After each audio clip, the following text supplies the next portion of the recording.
You have to go there and say, the body is not germane to this situation that I'm in. It is not. Now, this is an addiction that we have to let go of. This is the hard part. This is the hard part, is I am addicted to the body giving me my answers. Right. Whether it's a wealthy answer or a healthy answer or a feel-good answer. And it's also the egoic mind that we actually get the answers from, right. Or think we do. I have to put that down. When I go to the Holy Spirit, I say, whatever it takes to get you there, that you've signed on to the truth. Right. Body is not part of it. However, since the body is neutral, to find the truth, the body becomes totally integrated, and the healing happens. If that's required for the truth, by God, the body you'll go, oh, everything's great. Mm-hmm. You throw down your crutches and wave your hands in the air. It's the truth we're going for. That's a tough one. You have to like lay that down and go, wow, painful as this thing is, the sore toe, the toothache, painful as it is, what I want, Holy Spirit, I want the truth. I want the truth. Makes you cry. Makes you cry because you're putting down your own importance, your own reality, my own agenda. It's like, no, somebody else. It's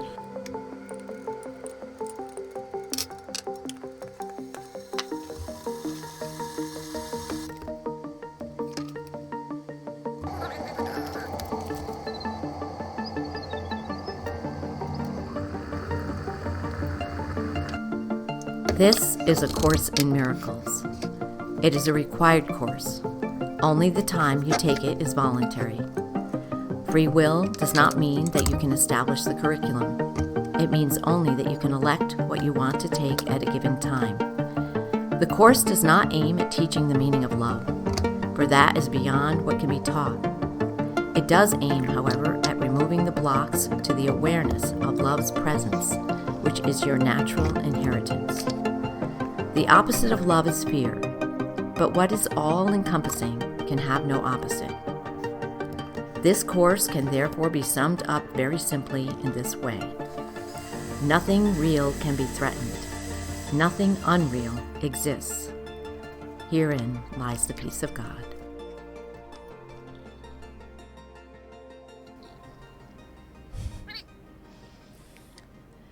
Today's reading is from chapter 19, The Attainment of Peace, and we're reading from section 1, Healing and Faith. We said before that when a situation has been dedicated wholly to truth, peace is inevitable. Its attainment is the criterion by which the wholeness of the dedication can be safely assumed. Yet, we also said that peace without faith will never be attained. For what is dedicated to truth as its only goal is brought to truth by faith. This faith encompasses everyone involved, for only thus the situation is perceived as meaningful and as whole. And everyone must be involved in it, or else your faith is limited and your dedication incomplete. okay. Faith. What's faith? Faith is when I turn it over and I don't keep going back and saying I wish it had it thus. I want it my way. Faith is, I think it's something like belief in, or confidence or belief in things unseen. Mm-hmm. Yes, so, it is. So you're not seeing this. So faith is, I don't have something. I want to see truth, right? Mm-hmm. The reason I want to see truth is because I'm not seeing truth, right? I mean, that's the reason I want to see the truth. You don't want to ask, I wouldn't want to see the truth if I already saw the truth. So what's faith? Faith is I want to see the truth. I recognize I'm not seeing the truth. Right. But I know that I'm not really seeking the truth if I want it my way. In other words, sometimes it's like, well, I am seeking the truth. I'm praying for so-and-so, or I'm asking for something, and I think it is a high ideal. And so therefore, I think I'm asking the right thing, but I'm not seeking the truth. What I'm seeking is to have an answer to what I already am projecting on the world as what I think the answer is. Well, if I make a request, let's say I know as I sit here, okay, this is an illusion. I'm doing the Course in Miracles. I want the truth of the matter. I don't feel good. I feel some disquiet. And so that's and theoretically, it's an act of faith. Theoretically, I'm backtracking on what I said just 2 seconds ago. Okay. Theoretically, that's an act of faith because I'm looking for something that I don't see. Now, what is my belief in what I'm looking for? This is the crux, and this is what the Course is talking about. Am I looking for verification of what I suspect is true? Right. Or am I looking for the truth? Is it what I suspect is true? Mm-hmm. Now, if I do that, suspect is doubt. That's not faith. That's right. So that if I'm looking for the fact of I suspect it was true, I suspect it was cancer, I suspect war was on the horizon, I suspect the economy is going to collapse, whatever my suspicions are. That's where your faith is. Yeah, that is what I'm putting the so-called faith in. Mm-hmm. And faith is a confidence in an unseen world, a structure, an architecture that I don't understand and that I do not perceive on a momentary basis. Right. I decide that's what I am going to believe in. Mm-hmm. In other words, make a comment. I'm in an egoic situation. I see separate objects, I see separate people, I feel a vacillation, a fluctuation of feelings, thoughts, moods, and I'm saying that's not correct. Perception? I'm seeing it wrongly, and I want to see now, is the Course in Miracles or God on trial? This is what is this moment. Are we going to put God on trial? Or do we want the truth? Right. That's, you understand what I'm saying? Yeah, that is the inner question that we need to ask when we're saying, yes, before I said that any situation has been dedicated wholly to the truth, peace is inevitable. And that faith is required for that as well. For truth to be revealed, it requires faith in that I do not want to lay my preconceived perception of the outcome that I want upon it. No, faith is where I give up that. And I say, I don't know what needs to happen here. And therefore, I turn it over to the Holy Spirit. But I also want to emphasize again that the outcome of that you'll know that you've dedicated a situation wholly to truth is that peace will be what reigns upon it. And not just for me. It will be for all parties involved because you're putting it upon the situation. And who are the parties? They are reflections of myself that are probably unresolved as far as, something, because I believe that something has to be fixed or something. It's a situation that I'm uncomfortable with. So therefore, I'm actually leaving it up, but to the Holy Spirit. But I'll know whether or not I've actually turned the whole thing over or not, because it will be beneficial to everyone else too. As one statement, since we're launching into it with this idea about faith, healing and faith, this idea of faith, there are certain words in the Course in Miracles which obviously come out of a Christian tradition. Yes. A lot of people that do the Course in Miracles are, wanting to, let's say, escape the Christian tradition, so that there's a driving with the brakes on thing going on, because we have a terminology which, so that there could be a resistance to the word faith, because Luther talked about faith. Yeah. Well, Paul talks about faith. Faith is bandied about in the Gospels and in the epistles and the scriptures, right. and you're justified by faith or by faith alone, and not works, or there's this kind of vocabulary. So I want to kind of get clear before we even move on of how the Course is really using faith as a metaphysical inner posture, an inner condition that we need to kind of put aside some of those earlier concepts. In other words, let's say, okay, the Apostle Paul said something about faith. Let's say it's belief in things unseen, etc., etc. He's correct. Yes, the guy knows. Right. Now, in time and over history and with traditions, people overlay imagery and thoughts and ideas about what he meant or what their particular tradition means by faith or what faith implies. Or do you have faith in Jesus? There's this whole kind of a thing. And man, this makes me feel uncomfortable. I don't like the faith thing. And if that is there, I know it is for me, that's why I'm bringing it up. If there's a discomfort with the word faith, one has to go into it and try to pick apart what is the Course asking about faith in terms of it's a religious term, but it's a metaphysical reality, faith, which means I see the world from a partial view, period. Eyeballs, ears, the whole bit. Right. I see it from a partial view. In this situation, faith is saying, I have to enter into a perceptive mechanism, the Holy Spirit's perception, a healed perception. I have to enter into that in a situation that I'm not in right now. Right. I'm not putting faith in anything other than something beyond the cage of my existing perceptions where you and I are separate, where there's no one else involved. Right. We're in this little room and nobody else is hearing or participating in this. And when I'm putting faith, it's faith in a situation to where all aspects of the sonship are at play. Suddenly the mailman shows up. Suddenly the phone rings. Suddenly this happens on the other side of the earth. Faith is belief in a unified world that's answering my quest for truth, a unified world. I agree. Not truth coming to my particular narrative. It's recognizing that my particular narrative is putting strictures on the truth. Yes. Does that make sense? Yes, because a healing of one situation is a healing for all. That's,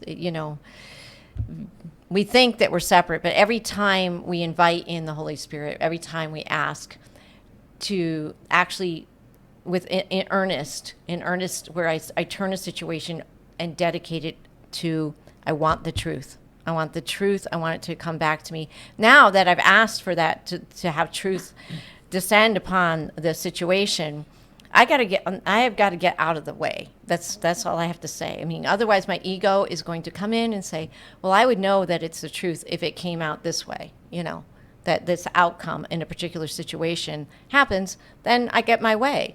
It's not about getting your way. It's about saying that something is upsetting. It's usually an upset of some sort. It's or I feel attacked, or I'm attacking somebody else because some worries, of judgments, some anxiety, anything. Worries, anxieties, and now I'm saying, okay, I don't like how I feel, and I want the truth, and I want truth to be revealed. Assuming the truth is going to be a better outcome.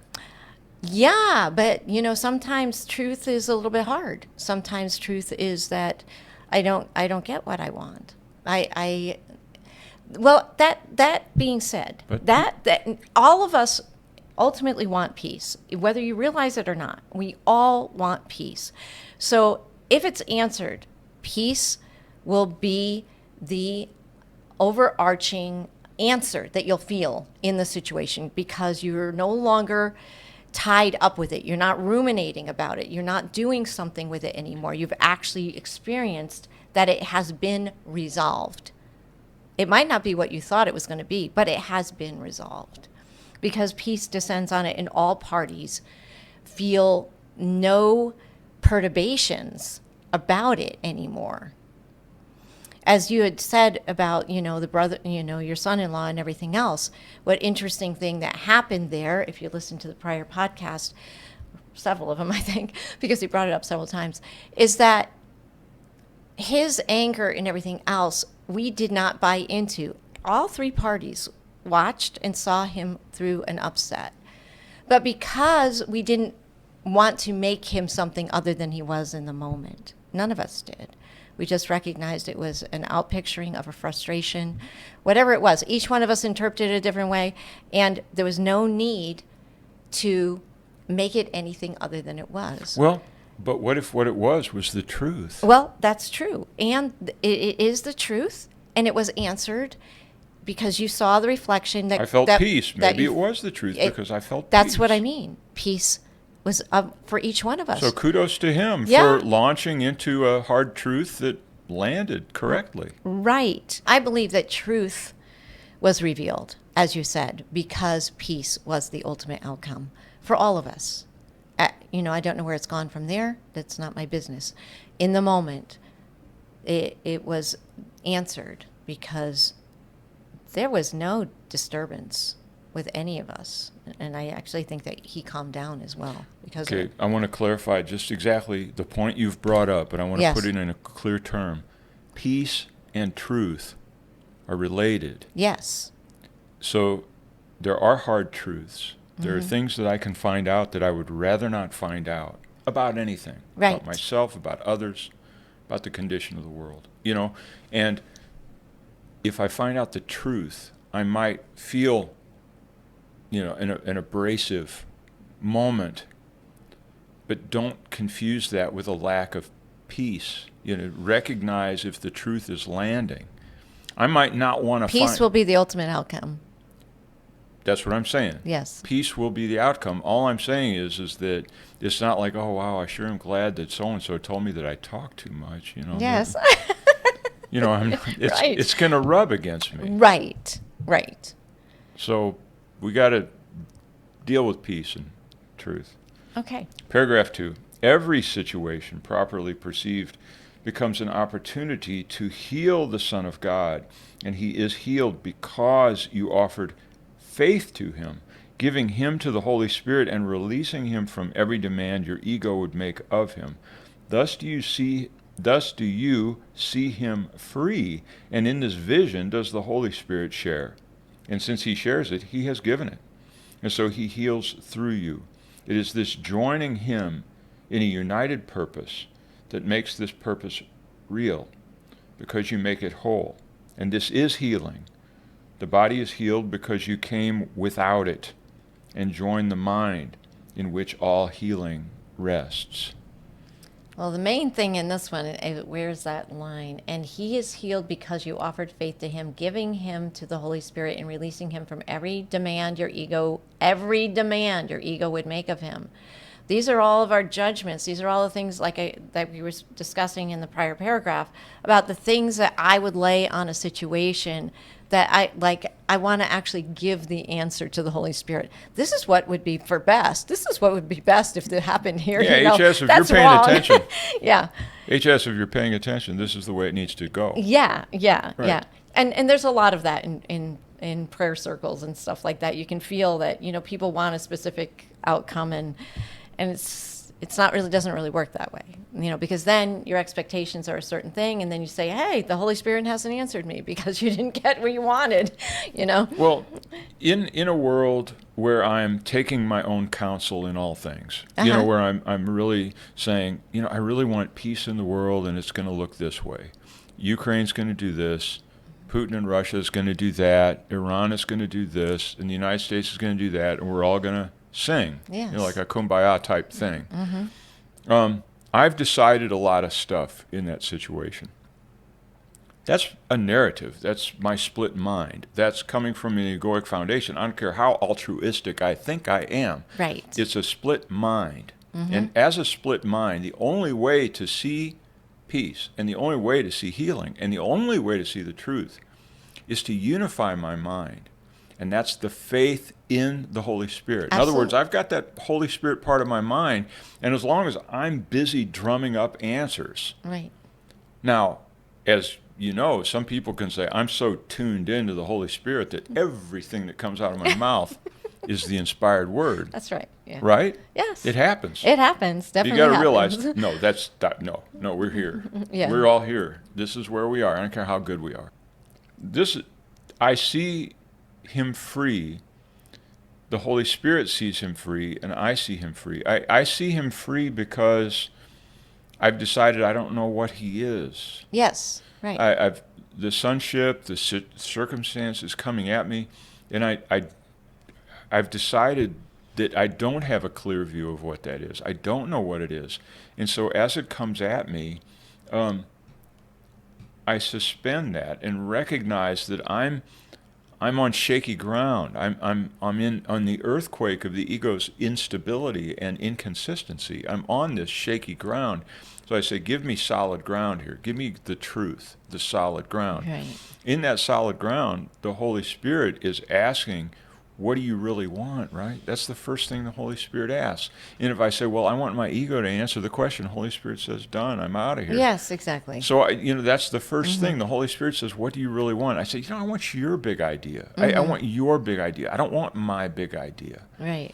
So it's necessary to be sure, whether it's sickness, and sometimes, man, if something hurts and you're in pain, or you're in a relational issue with family or somebody that, a partner, and you're in a turmoil, by God, you know what the answer is. And what we're saying here is, you got to say, I would rather be peaceful. I would rather have the truth than to be correct about my little situation. Right. And that's a tough one to let go of. That's sort of like you're chewing on that rag of, I got to get it this way. Right. That's the hard part, right? That's the hard part. I would say that's the hard part. But once you recognize that you're doing it, give it up. That's right. The other part was that the Holy Spirit is enjoining with him, the Holy Spirit, in a united purpose that makes this purpose real because you make it whole. Okay, so now I can make it whole because, or the Holy Spirit will let me recognize that the one or the situation is actually all me. The whole thing is the whole. It's a whole. Well, it's the sonship. And this is healing. The body is healed because you came without it. I thought that was interesting. Maybe you expand on that. The body is healed because you came without it and joined the mind, with a capital M, in which all healing rests. The body, and that means his body, my body, all bodies in every situation, all bodies, any apparent physical agencies. I'm talking geopolitics as well as personal health, everything. I leave that body behind, meaning it's not germane to the concern. None of the bodies are important or germane to the truthfulness of the situation. How could bodies which in this thought system, the Holy Spirit's thought system, how could bodies have anything to do with the truth? Yeah, because they cannot unite. Their sickness, their health, their decisions, their treaties, their activities on the battlefront, whatever it is, they can have no bearing on the truth. None. You understand? None. We want the truth. We don't care about any of that. We don't care. And now, run away if you want to. It sounds like La La Land. But that's the important part, is to realize the body is utterly and completely a neutral, innocent bystander in all situations, health, geopolitics. So that when I contact the Holy Spirit, I'm contacting a thought system that says, the body is no longer germane to this conversation. It's not germane to the conversation. Right. Now, if I have in my back pocket, I'm going to the Holy Spirit and, tell him that I think this body thing is BS and, but I'm going to get this elbow fixed by doing this. No, you're not going to get it. That's a lack of faith. You're coming with, you're not showing your cards. You're not being self-honest. You have to go there and say, the body is not germane to this situation that I'm in. It is not. Now, this is an addiction that we have to let go of. This is the hard part. This is the hard part, is I am addicted to the body giving me my answers. Right. Whether it's a wealthy answer or a healthy answer or a feel-good answer. And it's also the egoic mind that we actually get the answers from, right. Or think we do. I have to put that down. When I go to the Holy Spirit, I say, you know what, your weird thing over there that I'm assuming is true, and I'm in a learning process. I'm going to go with you in this. Help me along. And you will be nursed along. You will be pulled molecule part, hair by hair, in through this process, from your chinny chin chin to get into the truth, whatever it takes to get you there. That you've signed on to the truth. Right. Body is not part of it. However, since the body is neutral, it follows what the mind thinks. If in order to find the truth, the body becomes totally integrated And the healing happens. If that's required for the truth, by God, the body you'll go, oh, everyth's great. You throw down your crutches and wave your hands in the air. It's the Right. truth we're going for. Yes. It's the truth. Now, as soon as I say it, I go, I got this toothache. Do you want the toothache to go away, or do you want the truth? Right. I want the toothache to go away. Right. I don't want the truth. Right. That's a tough one. You have to like lay that down and go, wow, painful as this thing is, the sore toe, the toothache, painful as it is, what I want, Holy Spirit, I want the truth. I want the truth. Makes you cry. Makes you cry because you're putting down your own importance, your own reality, my own agenda. It's like, no, somebody else. It's lead me through this thing. I don't know where it needs to go, but it's hard, right? When you're And it doesn't mean that you don't tend to those things or anything. It just you keep on going. Yes. You do that, right? Yes, you do those things. It's just that it becomes, it's, to me, the whole thing with the Course is it's trying to get the primary thought system that we have about body centricity to that which is now focused on the eternal self, which cannot be harmed, cannot suffer, it cannot have anything wrong in it. It's always whole, and it's always full, and it's always connected to source. So it's really to get us to switch, if you want to call it, an iceberg or whatever, where the top is just this little piece, and now all the part that's under the water, we're going to get to come up, which is really the wholeness of God and the Holy Spirit and the Christ consciousness right there. We're all connected to that. That seems to be not connected to us at all, but it's there. Okay. The body cannot heal because it cannot make itself sick. It needs no healing. The health or sickness depends entirely on how the mind perceives it and the purpose that the mind would use it for. It is obvious that a segment of the mind can see itself as separated from the universal purpose. When this occurs, the body becomes its weapon, used against this purpose, that's with a capital P, this purpose, to demonstrate the fact that separation has occurred. The body thus becomes the instrument of illusion, acting accordingly, seeing what is not there, hearing what truth has never said, and behaving insanely, being imprisoned by insanity. So the body can't heal. All the healing is going to happen within the mind, and so health or sickness depends entirely on how the mind perceives it and the purpose that the mind would use it for, and that's with a lowercase. So that means how I perceive my relationship to my body. Oftentimes when pain or anything else happens in a body, you immediately go, oh, my body is doing da-da-da. I wish my knee would stop hurting or whatever it is.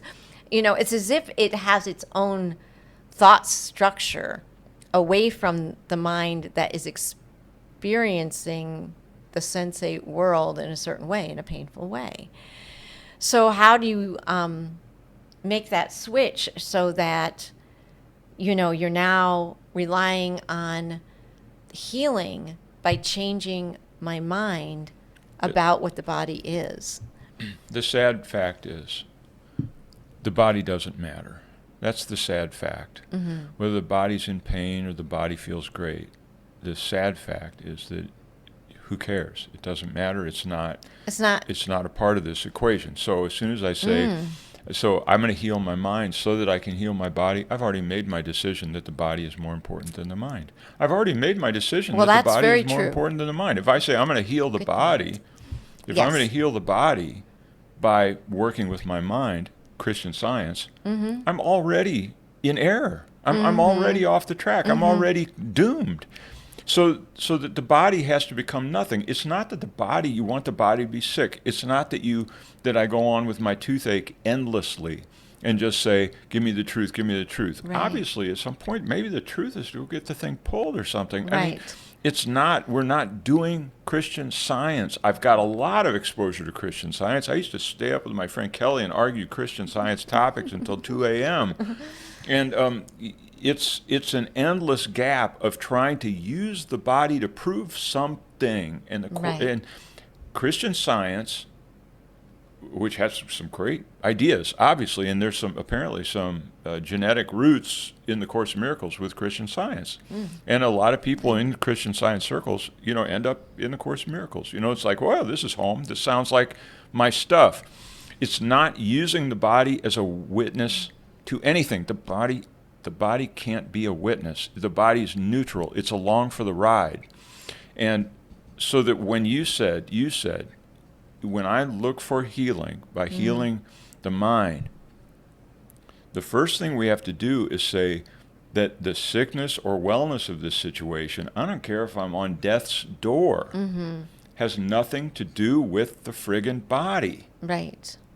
So, interestingly enough, though, obviously Jesus healed many, many people, and their bodies were healed in his time, according to history. He missed a whole bunch, too. Yes, he missed a whole bunch, too. Now, he also said, what's easier, for me to tell him to go forth and sin no more, or stand up, forgive sin, or go ahead and pick up your mat and walk, right? Which is a paraplegic. Well, it's a trick answer. Yeah, right. It is a trick answer. Paralytic. It was a trick. The paralytic. That's the word. It's a trick question because he knows what the Pharisees, who he is speaking to, the Pharisees knew what the harder thing is. Yeah, you can say forgive sin all day. It's meaningless. Right. But, show him how to walk. But that's why Jesus healed him. If we understand what sin is, it's the belief in the separation of myself with God.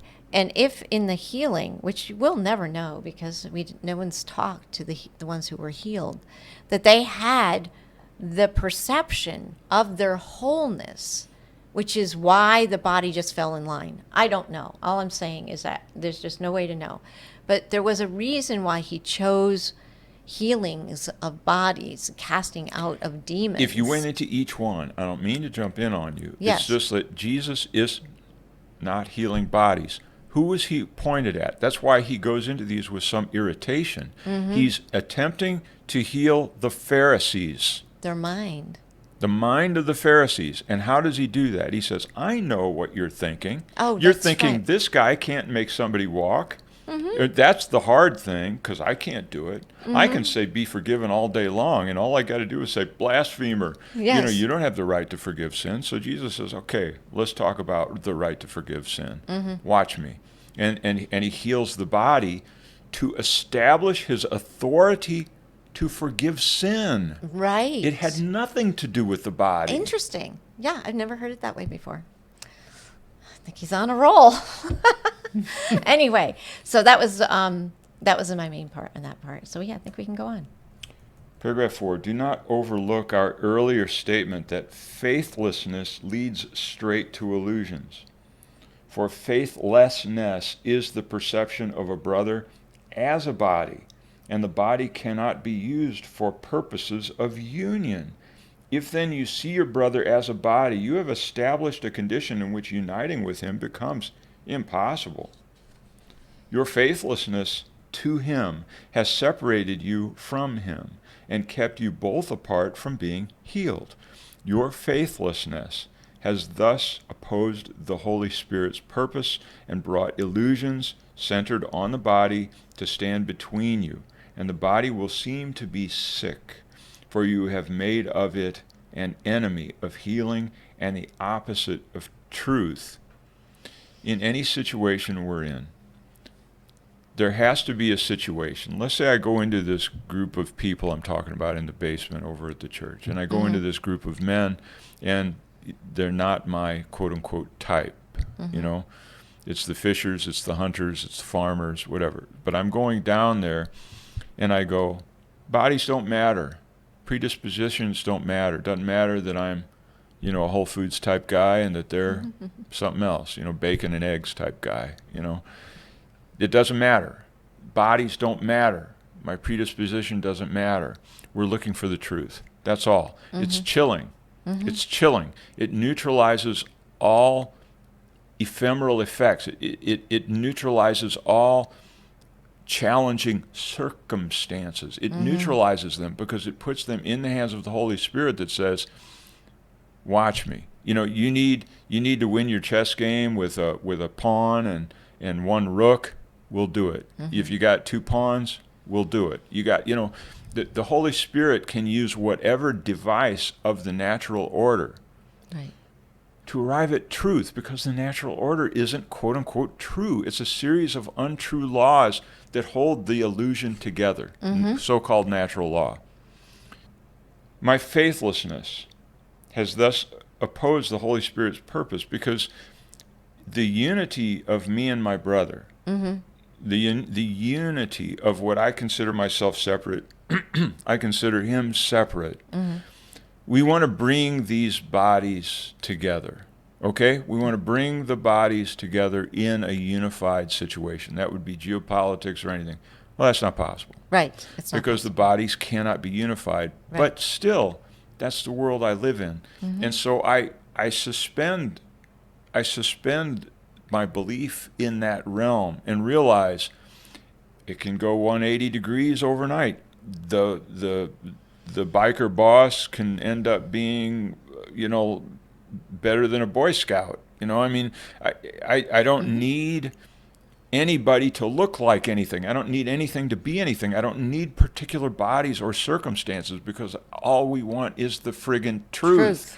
If that's all right. I got is cave walls and baths, that's fine. If I got a stadium full of people, fine. If Right. I'm in prison or they're about to put a straitjacket on me, fine. If you want the truth, you're going to get the outcome. Right.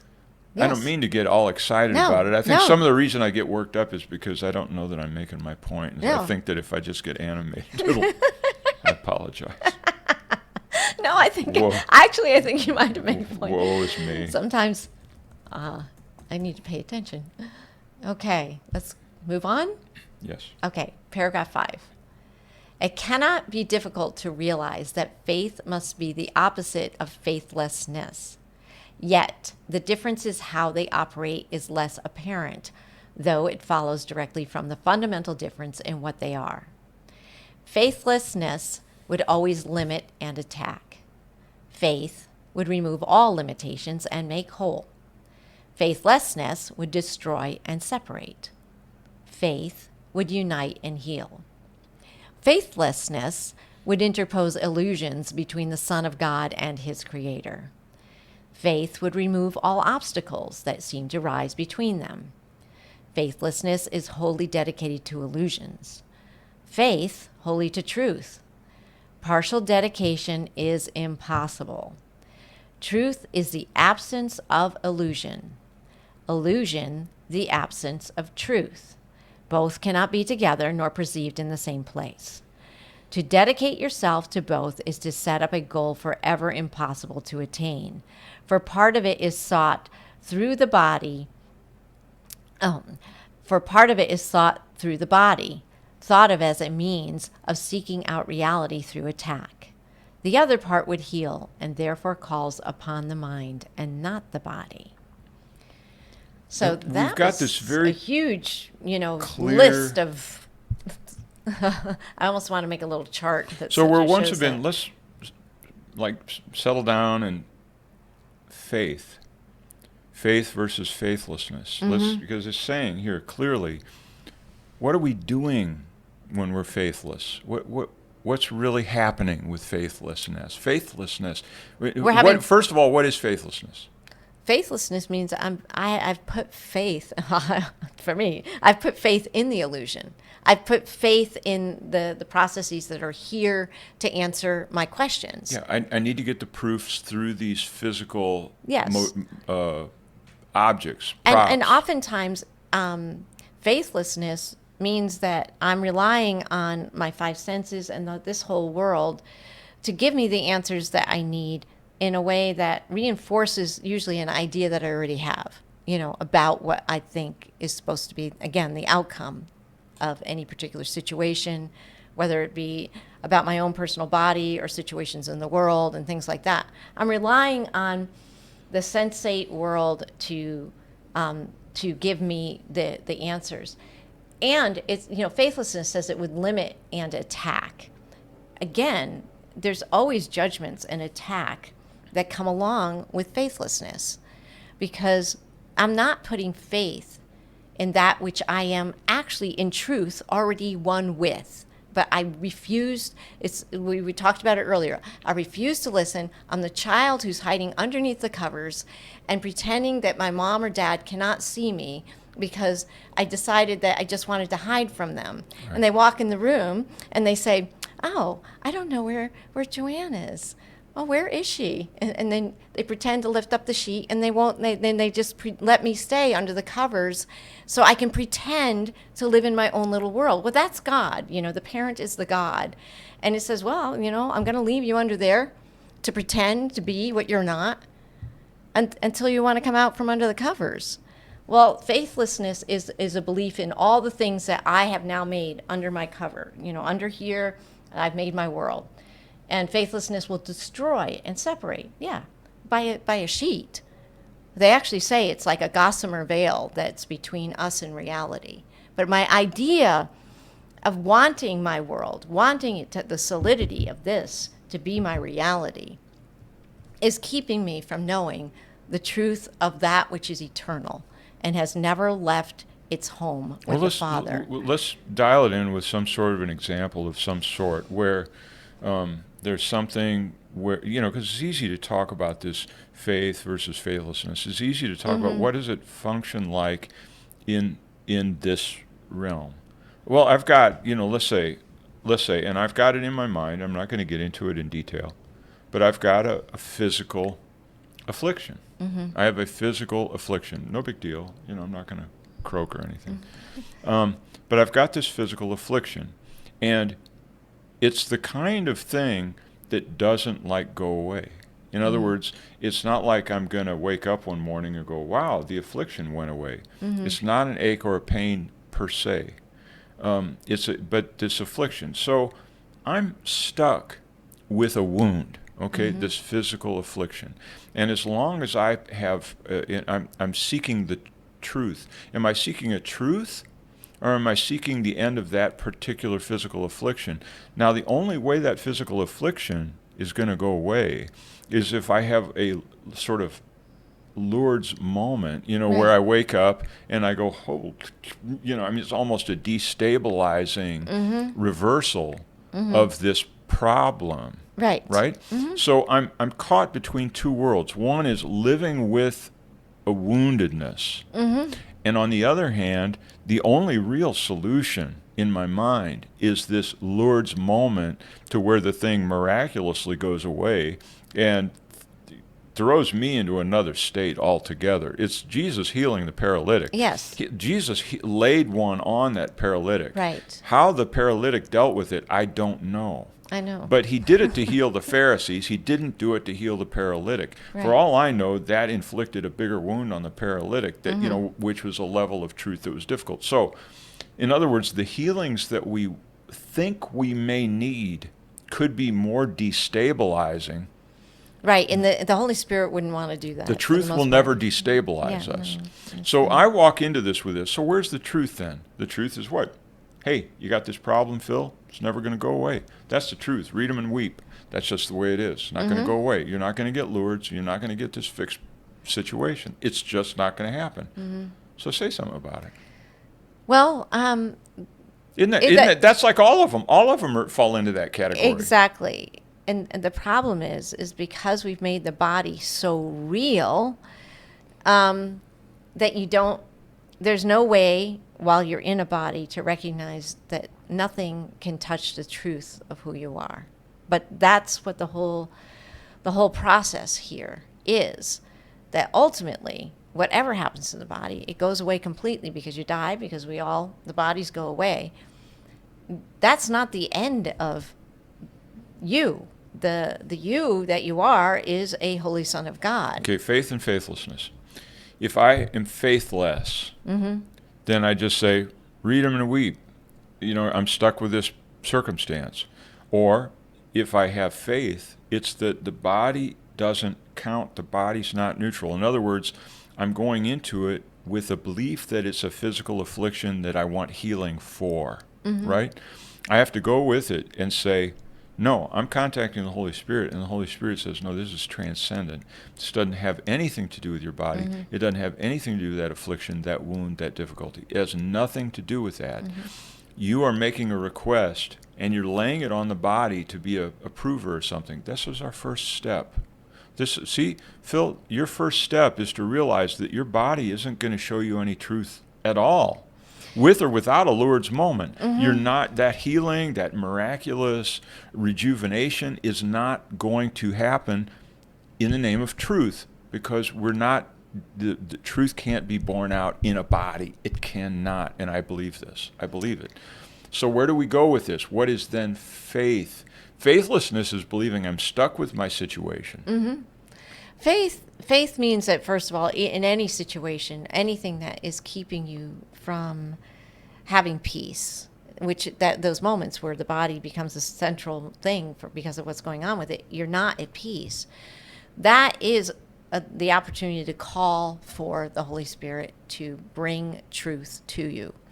Now, it might be that you have a holy instant that actually the blending between you and another, or you see someone else suffering greater than you in a much greater way and everything else, and you go, that's me. That's what I look like in my mind, is the one in the wheelchair who's cocked over to the side or whatever. You find out that that's how much you have made of your situation. And yet there's a oneness, and you recognize that it's not either of those. It's not that he's not whole, the one who's crippled in a wheelchair, or you're not whole. You're whole. If a holy instant comes in, there is a recognition that which is indestructible, inviolable, is the truth of who and what you are. That doesn't mean that the Holy Spirit isn't going to, or spirit, or whatever you want to call it, angels aren't going to want to bring something through your process and everything else. This is my belief. I don't know that the Course says this. That isn't going to bring something to alleviate the situation. This, I know, but this is the deal, and this is why I want to talk about it. Okay. Is because we are addicted to getting the body healed. Yeah. The Course is saying that cannot happen. Because the mind, the thing of it is that the body needs no healing. We understand that. We've Right. gone through it. So do you realize we're in a conundrum? I'm bringing it up. Mm-hmm. We're stuck, and this happens sometimes. Yes. We're stuck. I'm stuck on my side of seeing this. Now, this is what I'm going to say, is that in truth, since there can be no, let's say I think that I'm going to be ostracized or made fun of because of this physical condition, or that this physical condition is going to kill me somehow, or that it's going to radically alter the way my life should play out somehow, and I have these problems.